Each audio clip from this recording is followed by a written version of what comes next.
driving intelligence community. I'm just about at the end of my trip from South Carolina to Ohio, over 700 miles. The truck has run perfectly with the new timing chain and oil pump. Very pleased. I'm actually in Ohio now. Definitely has more power, especially low-end power, since I believe the stretch chain was retarding the cam timing. And with a brand new chain that I demonstrated in one of my prior videos, it's shorter, took up about a ½ an inch of stretch, and that should have made a significant difference in cam timing, improving low-end performance.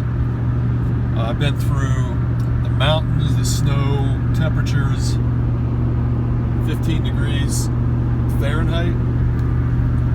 I had to put it in four-wheel drive for a while to get over a mountain full of snow. And this old 10th generation F-150 runs like a champ. I'm going to keep this truck for a long time. Thanks for watching, and please give me a thumbs up. That tells YouTube my video should be pushed on to other YouTubers so they can watch my videos and help my channel be more successful. Merry Christmas.